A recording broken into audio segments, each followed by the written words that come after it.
we're rolling. So thank you for being generous to sticking through. Everyone else has left ASU GSV, but you're here with us for Opportunity Zone. So everyone gets an Opportunity Zone. This is great. You get one. Check under your seat. This is a really super fun conversation that we're going to have. My name is John Bailey. I'm just going to go through a couple of quick framing slides just to kind of give you a little bit of the backdrop of how this policy came to be, and then it's really to set the table to have a conversation with the Triple E crew. So we have Elizabeth, Eva, and Emily, and they're going to be talking about opportunity zones from different perspectives, from helping funders create qualified opportunity funds. Emily is located in an opportunity zone, so we'll give the perspective from on the ground, and Eva's helping. Eva's my best friend's daughter, so I apologize for that. Eva's helping a number of funders, including us at the Walton Family Foundation, too. Their bios are in your app. I encourage you to take a look at it. Right now, just let's go through a couple of framing slides. First, it's important to understand the backdrop of what this is intending to solve. And there's more and more research being done around the geography of prosperity and opportunity. And the map on the right is coming from Raj Chetty. Many of you have seen Raj Chetty and his research about where you are born, and it really dictates whether or not you're going to be climbing up the economic ladder or not. So economic mobility and going up the income ladder. The map on the left is the Distressed Communities Index, which is an index of 9 different types of economic and well-being indicators that if you sort of mash that all together, gives a sense as to whether or not a community is in high distress or is doing really, really well. And what you'll see is that the more people are doing research in these areas, the same regions are being highlighted as deeply distressed. If you put a map of the opioid crisis on top of this, very similar areas lighting up red.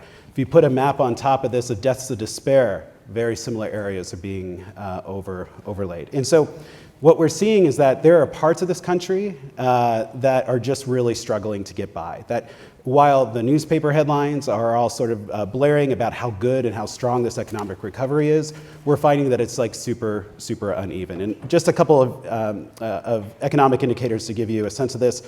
Less than 3% of counties, 73 out of 3,000 counties, produce more than half the job growth since 2008.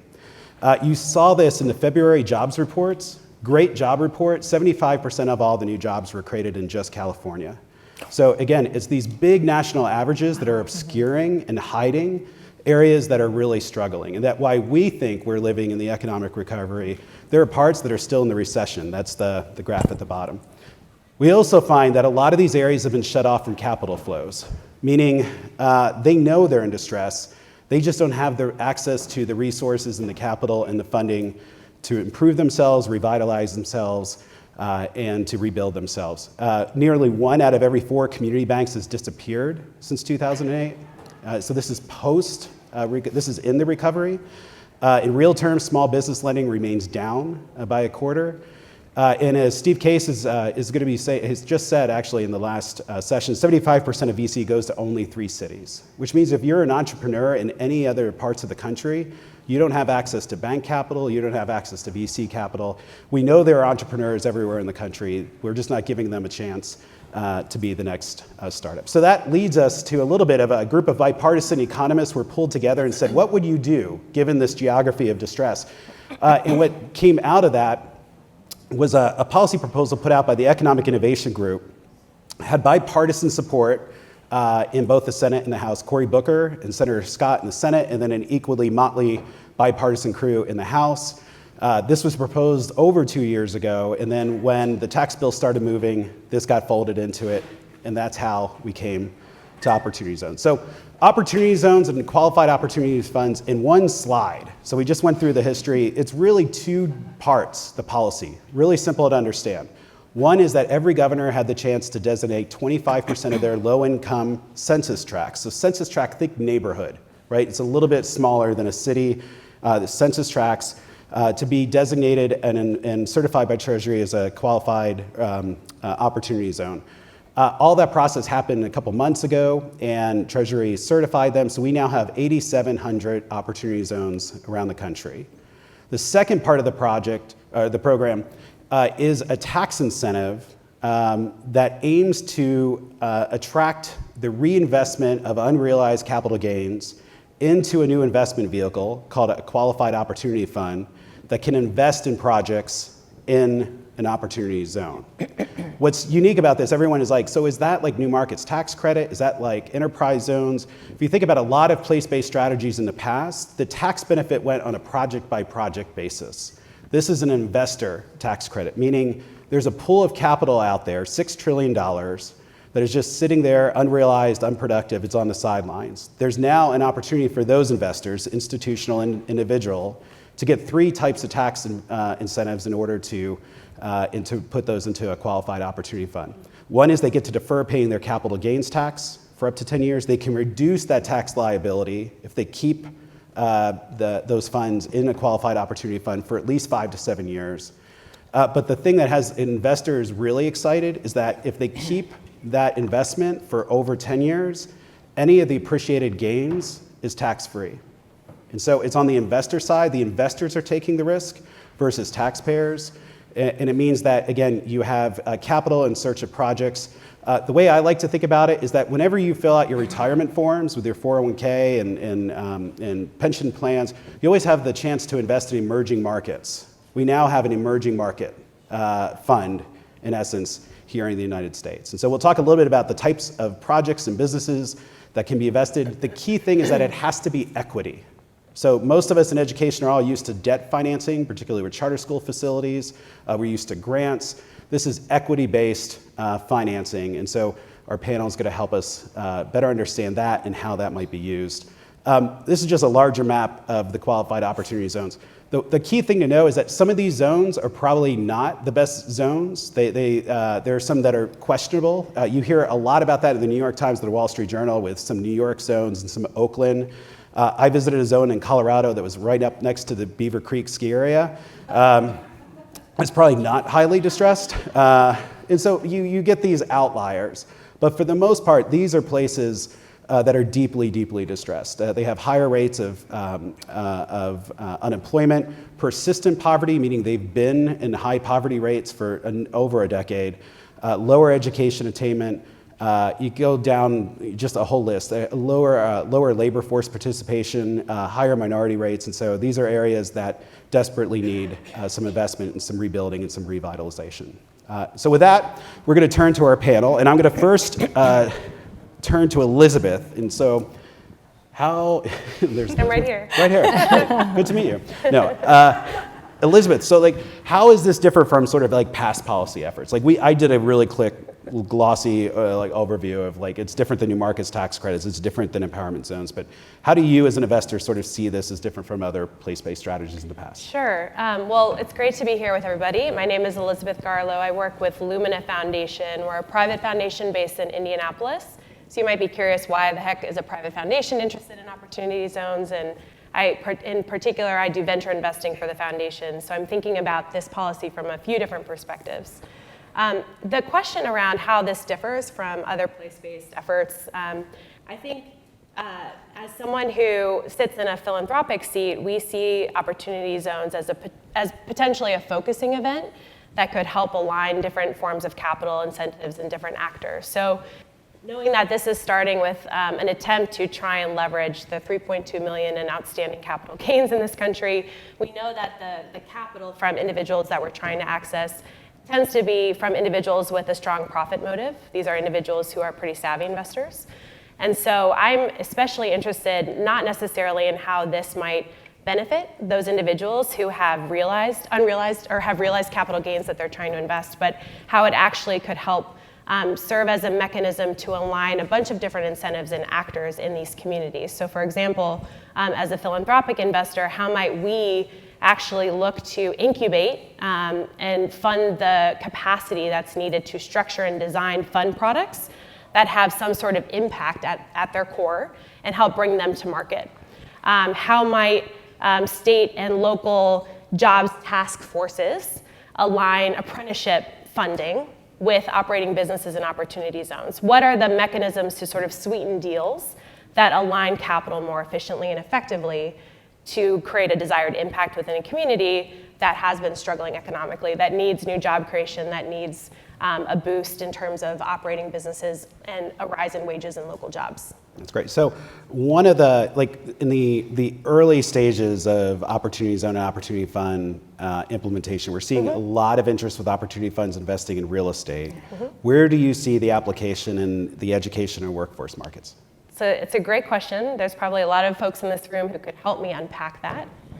So as a foundation that, can you guys hear me okay? I feel like my mic's in and out.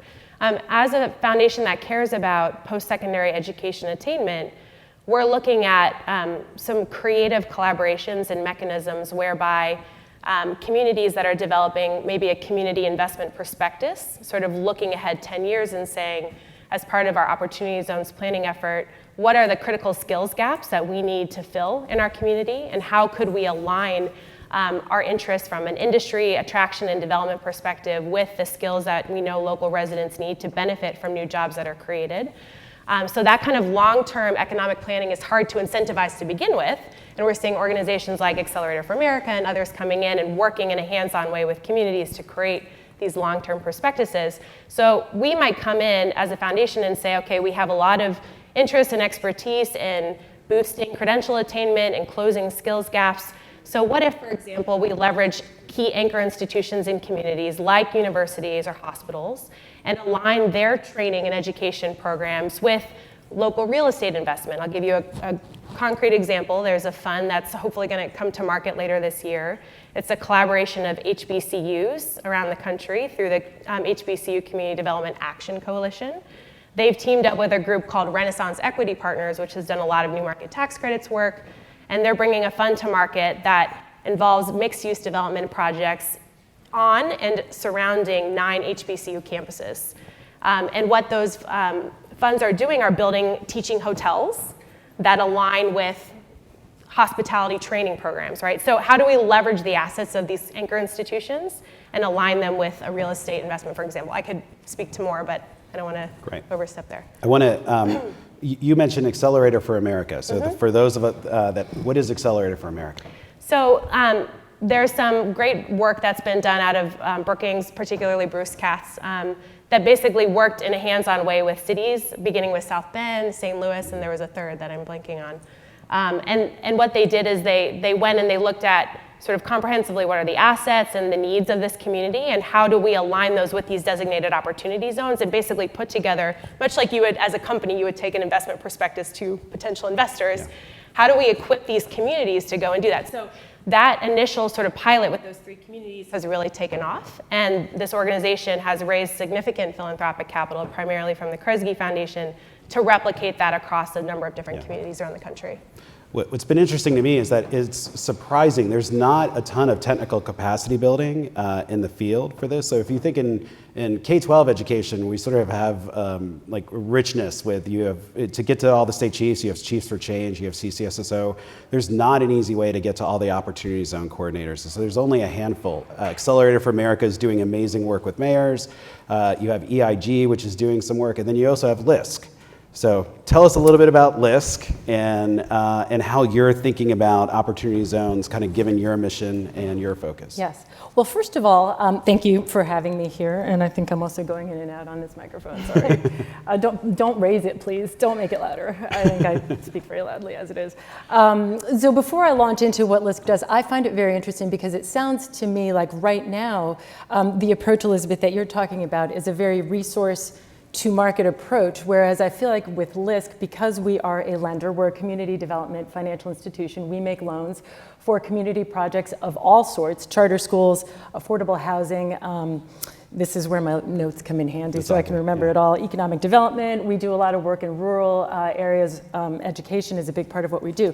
But we've taken exactly the opposite approach, which is to look at where we work, look at our projects, and see where we can bring that resource to it. So we're taking exactly the opposite angle here. But the one way that I would say we do overlap is this multi-use facility approach. I think that the way we see, at least in a non-housing context, Opportunity Zones working is to bring several different types of projects to one city block, so that you create like an ecosystem of community development. So.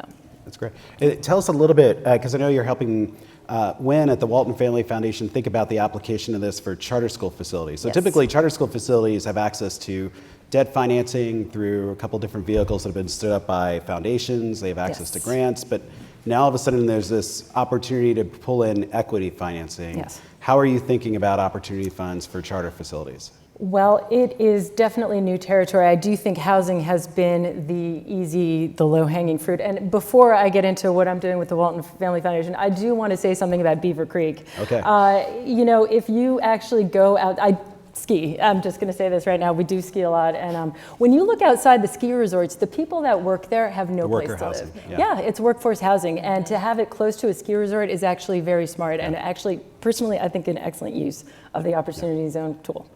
So I'm just going to say that. So invest in Beaver Creek. Invest in Beaver Creek's environs.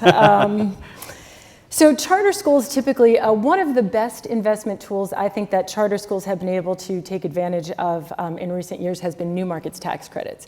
And if you look at why, it's because it's an equity substitute. In its purest form, that's what it provides, the missing equity in a deal. Mm-hmm. You can't really ever pretty much 100% finance a charter school facility, and that goes for really any kind of community facility, and frankly, anything, any project. You always need to put in some level of cash. Charter schools generally don't have that cash, and if they do, it's because they've been fundraising, having capital campaigns, and the like. So obviously, opportunity funds can substitute a little bit for that cash, but the better, I think, approach is to combine opportunity fund equity with new markets tax credits, because the tax credits alone tend not to be enough equity. These are projects that are expensive and only getting more so. Tax credit resources are scarce and getting scarcer. Who knows where the program's even going? I mean, that is a program that has a lot of bipartisan support, and I'm not going to dwell on that one either. But it is set to sunset in 2019, right? So who knows where that's going? And equity, I'd like to substitute the word, instead of using equity, I think non-debt, because in the community development world, in the types of projects that LISC lends into, equity does not have the same meaning that it does in just a straight market play, right? Equity is anything that's not debt, anything that does not have to be repaid on a schedule, at the end of X number of years with collateral attached to it. So it ends up being capital campaigns, it ends up being grants, it ends up being deferred fees for developers in some cases. Not only nonprofit developers, any developer, they have to push out their fee until there's money to pay it, and that is effectively equity. And so to bring in a more certain and reliable form of this non-debt, I think would be a useful thing. Now, the key piece of this, though, is an organization like the Walton Family Foundation or a philanthropic player. LISC has been in the community development world for 40 years. This is our 40th year operating. We are the largest CDFI in the country. We have offices in 35 cities. We reach 44 states through partnerships. In 2017, we did, and this is all relevant, I promise. In 2017, we did a $100 million bond issue. We were the first CDFI to do it. It was oversubscribed. We got a AA rating from Standard & Poor's. And all of this is to say that given the work that we do, and to be able to have that reception on the market, I think it clearly indicates that this can be, investment grade work. There is a market for it, that this is high credit quality. There's a perception that if you've got a charter school, if you have a community health center for that matter, if you've got, if you've got an early childhood facility, for example, that's a really good example because the margins are so thin that the economics there don't really work. It's perceived as super high risk. So you need a partner like LISC. You need a philanthropic investor such as Walton or even a bank that's got CRA credit, someone who's willing to understand that while the cash flows might not be have as much upside as it would in a pure market play, there is stability and there is high credit quality there, and that lack of actual risk, once you cut through the perceived risk, means that if you're going to put in equity into one of these projects, you can accept a smaller return for it. Yeah. So. That's great. Awesome. Emily, let's bring you into the conversation because you're located in an opportunity zone, and Indiana. So tell us a little bit about what is Kenzie Academy and how are you thinking about opportunity zones and opportunity funds as part of your strategy? So Kenzie Academy, we are a career college for the new economy. We do 1 to 2 year immersive training programs, and we're very focused on how do you actually create a pathway to economic mobility for people who have been underserved by other education products on the market. So very much serving the people who don't have a college degree, people who are working in food service, retail, sectors where there's high likelihood of being automated out of work, and taking people who are currently unemployed to employer-ready and 1 to 2 year technology programs. So when I think about all of these comments around how do we intentionally focus people on specific communities and really execute on this question of can we create opportunity in distressed communities, and to me that's in education, workforce, healthcare, access to affordable housing. Like, these are big questions, and to actually focus a lot of actors into a single community to me is really exciting. So with the example of, an early childhood center, wouldn't it be great if next to it there was a Kenzie Academy so someone could leave their kid there, go to our programs. We also connect all of our students with part-time jobs they can do from home while they're enrolled with us, and through that actually create a next step for people in these communities. But for us specifically, when we think about opportunity zones, there's a few different ways we can leverage them. One is what I already identified of connecting with people who are working in partnerships around specific communities.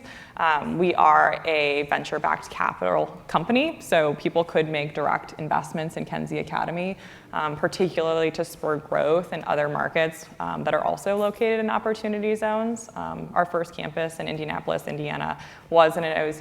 When we look at where we're planning to grow, it does very much parallel the map that you highlighted of distressed communities in America, because that's what we set out to do. Those are the people we set out to serve. So partnerships, equity investment, working as a provider in one of these real estate deals that are being put together. We would love to co-locate with other providers, businesses. So those are some of the top things that we think about. I want to probe more on the venture capital piece, but first maybe turn to Elizabeth to talk. One of the reasons we're seeing a lot of investment in real estate is because Treasury is still promulgating rules. Right. And I know we're waiting for some hopeful rules shortly to help clarify how investments can be in business. But talk a little bit about that. What's the tension that we're waiting for Treasury to resolve so that folks feel like they can start doing types of business investment? Absolutely. So, there are a number of outstanding points with respect to how this will work in terms of equity investments in operating businesses. I think that's where a lot of people feel like there's particular opportunities to be creative in structuring and designing something that would incentivize job growth and creation. And so there are a few things, right? So one is, if you look at investors, venture investors who might want to build a portfolio of operating company investments in an opportunity zone, there are a lot of outstanding questions around portfolio diversification. Can you divest from a company when it's not performing well? Can you reinvest in a particular fund? These are outstanding points of confusion with respect to the regulations. The 50% gross income requirement, there's a question around, is that from a single point of sale? Are those localized sales, or is this 50% gross income requirement? It's a threshold that's meant to ensure that the businesses you're investing in that are qualified in an opportunity zone are in fact active businesses. They're not holding companies within an opportunity zone. And so these are good things, but they need additional clarification in order to try and bring investment to companies in these markets. So what we're seeing is a lot of single asset funds coming to market that are primarily focused on real estate.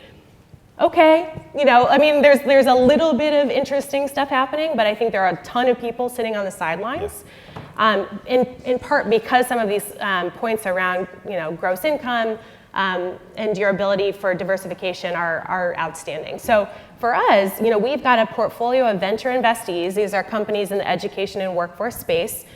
A number of them are in the technology training space, or they might have some sort of real estate component, and they're looking at their expansion strategies in accordance with opportunity zones, which we think is really exciting. But it'll depend, some of the additional points of clarification around the regs will help specify what direction they choose to go.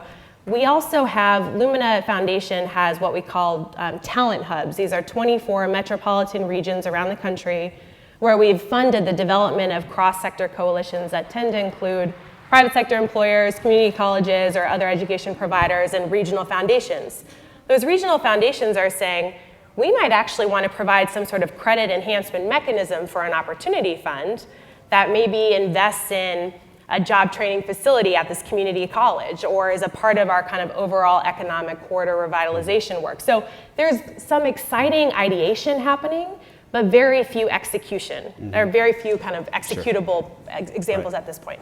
Well, one of the, there's a venture fund that has been announced in Los Angeles called Hypothesis that once these regulations come out, wants to start making investments, a little bit like Steve Case, in technology entrepreneurs around the country located in opportunity zones. But I know Kenzie just formed a partnership with Hypothesis. What's that partnership, and how, since that's another opportunity zone play for you?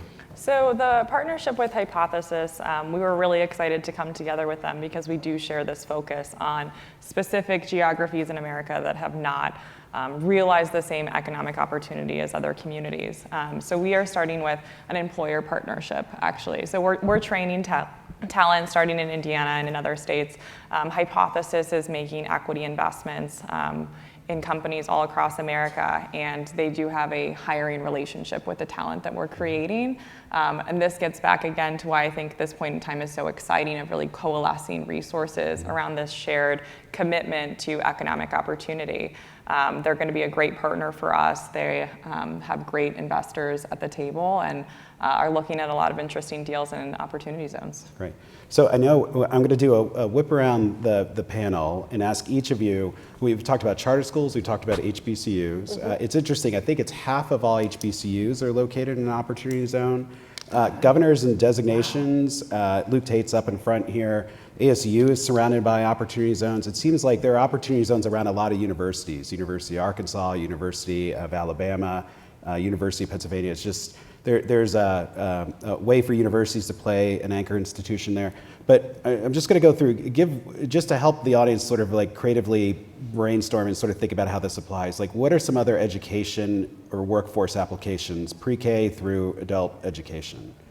And we'll start with Elizabeth, and we'll just go down. So I already mentioned the HBCU fund, which is a really great example. What I will also say is there's actually been an investment in kind of building new connective tissue so that anchor institutions and universities are connected to an opportunity zone strategy. So one example would be the state of Alabama's utility spun out a nonprofit called Opportunity Alabama, and literally has people on the ground running between their community development financial institutions who know this space incredibly well and know the housing and kind of fixed asset, investment opportunities, and then the universities who are doing a lot of market research and development, and investors, and they're basically conducting an inventory on all of their designated opportunity zones. That's now being replicated in the state of Baltimore. So this isn't necessarily a product idea for you per se. I'm most excited about the product, because of the work that we do at Lumina, I'm most excited about fun product ideas that would happen on or adjacent to a campus, like the example that you just mentioned. I think that's a phenomenal opportunity there. But I also am really interested in the role that these anchor institutions can play just in helping shape the market through intel, through good market research, and bringing data to individuals who are trying to shape and match-make investors to projects. Great. Emily? Well, we already mentioned early childhood, but I'm just going to say it again. If the legacy of opportunity zones is more childcare centers and more early childhood facilities, I would be incredibly excited. Great. Good. I think that's great. Yeah. This is probably not going to be as brief as you want it to be. I think that if we've already covered charter schools and early childhood and symbiosis with anchor institutions, I think going back to this ecosystem concept, co-locations, nearby locations. There's a project in DC that I think is a sterling example of what opportunity zones might be able to assist. There's an organization called SUM, So Others Might Eat. There is ironically, also an organization in San Diego called SOME. I saw somebody look up, maybe you know it, it's So Others May Eat. They're completely unrelated, and yet they do the same thing and have almost the same name. So this is the one in DC, not the one in San Diego. Anyway, So Others Might Eat is a very large homeless services organization. They do transitional housing, they do casework for homeless people, substance abuse treatment. They do, but a big part of what they do is job training, and also readiness for job training, that pre-step where, you develop some of the life skills, study skills, the things to get you ready to do job training. They embarked on an enormous project in Southeast DC called the Conway Center. And the Conway Center has affordable housing, it's got transitional housing, it's got SUM's administrative offices, it has a huge job training center, which is fantastic. It's just really well done. I visited, obviously, it recently, and it's just outstanding. But the thing that I find the most amazing about this project is the community health center that they got to be a tenant in this. I mean, this project takes up a city block, and the entire kind of subterranean floor is a health center. It's an FQHC, federally qualified. They treat anybody that comes through. And the benefit there, to me, is that not only do you have, obviously access to quality healthcare to anybody within the project and also within the neighborhood, but it's a job training opportunity for the people going through the program, and deliberately so. And so you've got, job shadowing, apprenticeships, internships that can happen as a result of it. And, this was a $93 million beast of a project to finance. LISC was involved. We did some leverage lending for the New Markets tax credits. We provided some tax credits, but a host of, there's no way we could have done this alone. There were low-income housing tax credits. There were, there was a housing trust grant from, I can't remember the acronym right now, DHCD, I think, offered a grant. There was a bond involved. And on top of all of that, SUM still had to raise $3 million of its own money. And they did it through a capital campaign. They are very well connected to the philanthropic community in DC. So they did it, and they're very high profile, very well known. Not every organization is going to have that luxury. And so I think where opportunity funds can step in, because when the project happened, we were super proud of it. I love to use it as an example of everything. But the challenge is, okay, could it have been more easily done? It took years and tons of just effort and cost, to get it done. And B, how do you replicate something like this? Yeah. It's not replicable in its current form. There's too many unique resources that were involved. There was a federal guarantee I forgot to mention. I mean, it was huge. And so what I think can happen, and where I think the real, the real opportunity is for this fund, is to replicate the concept and use maybe a simplified flow of funds for organizations in other cities, like Indianapolis is probably not a good example, but like say we have an office in Duluth. Duluth's community development environment is really thin. It's shallow, it's not deep at all. You don't have a lot of philanthropic support for these types of projects. I think this is tailor-made for a city like Duluth, and to be able to, replicate this type of project in neighborhoods that clearly need it and have identified zones. That's great. At one point. Sure. So just because we care about the education ecosystem here at this conference, so one thing that's particularly compelling about the HBCU Cidade fund is those schools are getting a stake in the project. They will participate in the upside. And for these schools that have struggled with their budgets for years and are struggling to raise capital to serve the populations they're there to serve, this could be an interesting revenue generation strategy for them. Similarly, on the K-12 side with charter facilities, and Eva, you would know more on this than I, but I think there's an interesting, I've been privy to some interesting conversations around structures where a facility would be built in an opportunity zone and leased low cost to a community. There are all sorts of creative ways by which there could be a lease to own arrangement to try and spur the creation of wealth and community ownership. So there's an organization out of Oakland that has been building funds in Latin America for decades that literally works with developers to build something and then transition it over to the community. They are now replicating that in opportunity zones. I think we're getting to this point, right? It's been such a confusing year on this topic for so many people. I think we're getting to this point where folks are starting to align and say, okay, how do we think creatively about what the community really needs here and how we can leverage this in a way that makes sense? How about, I'm sure there are questions. Do we have any questions from the audience? this makes complete sense to you. No, okay, good, yes. Michelle, a simple one, which is there a sense of the stability of the rules? In other words, as it starts 4 years down the road, change of administration or changing federal tax money, and then it changes. Is there a sense that these things are grandfathered in, or is it just at risk? Great. So. Tax may never materialize. Right, yeah, so the question was, what is the stability of the regulations that are being worked on right now, given administration turnover sometime in the future? Who wants to? Why don't you tackle that? Me? I was going to say, I actually, do you want to tackle that? Or I'll clean up. The one risk I think that has been identified with that issue isn't really whether you'll still get the tax break. It's going to be what is the tax rate in 7 years when you have your 85% basis. Is it going to be higher or lower? That is the question that has come up. I think the understanding is that if you book it now as a tax, not credit, what's the word I'm looking for, a tax treatment, then you're done, you're okay. It's just the question is what happens to the tax rate and how is that going to matter?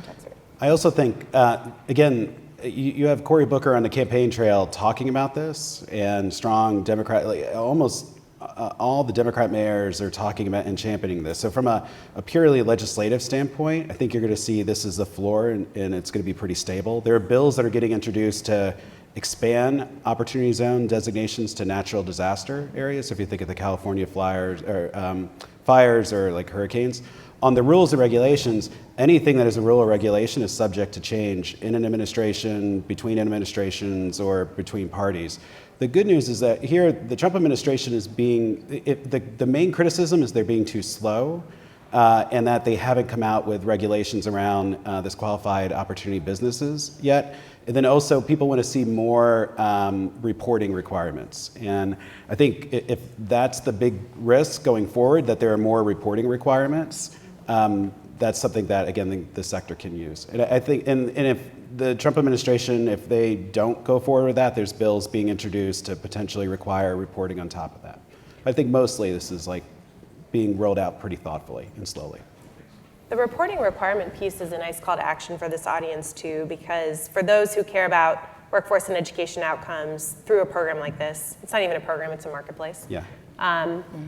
There's currently no mandatory reporting associated with an opportunity fund. You self-certify as a qualified opportunity fund. And so there have been a number of groups that have built opportunity zone reporting frameworks to try and offer that to philanthropic, private investors, government investors, et cetera, as a contingency for investment. So the U.S. Impact Investing Alliance rolled out a pretty robust framework. And I think there are a number of people who are saying, you know what, we have LEED, like a LEED certification system. Can we have something equivalent to a LEED that is baked into the documents of for fund formation, right? Fund formation documents. So I think that's something that this audience could really take with you and noodle on. And if you want to talk more about what exists out there, I'm happy to. Maybe one last question. Yes, ma'am. I'm from Texas, and I've seen some strange things done in the governor's office. What's your sense of how these decisions were made by the governor's office for designating these opportunity zones, and how valid and accurate they are? Does anyone want to take that? I'm happy to. Go ahead. Every state was different. Yeah. A lot of states did public comment processes. Some states added more. Every state had more qualified. They had more census tracts eligible than they could designate, and so they used other criteria to help filter those out. Some did public comment periods, and then revised the zone designations. There were a couple governors that wanted at least one zone in every county. They wanted to at least break, and so that's a very different methodology. Some wanted to target it to the most distressed, and then others were like, there's some areas that aren't really the worst of the worst in terms of census tracts, but like need some extra help. How do we factor those in? You have these, like, I was being tongue-in-cheek about the Beaver Creek, but that's the whole point, is that when you're talking census tract, it really is neighborhood by neighborhood. Yeah. And so this is why some of the New York Times and the Wall Street Journal stories are so problematic, is because they paint this broad picture when in fact you actually have very distressed populations in some of these areas where there's a lot of prosperity around it. And so, did the governors get it completely right? No, but did they get it mostly right? Yes, absolutely. And they had to do this very quickly. And part of that was to sort of prevent this from being traded, right? Like you can imagine if this had a year-long process, then all of a sudden it's subject to politics, right? Like, well, we'll designate you a zone if you like back my X and Y sort of bill. And so the fact they had a very limited time to do it, I think mostly we got it there. So this is a very complex piece of legislation and policy, but it is also so exciting. We're so lucky to have this town panel up with us. Come up afterwards, get their contact information, because they are the translators that can help you make sense of this for your work and your passion. So join me in thanking Triple E. Triple E, I like that.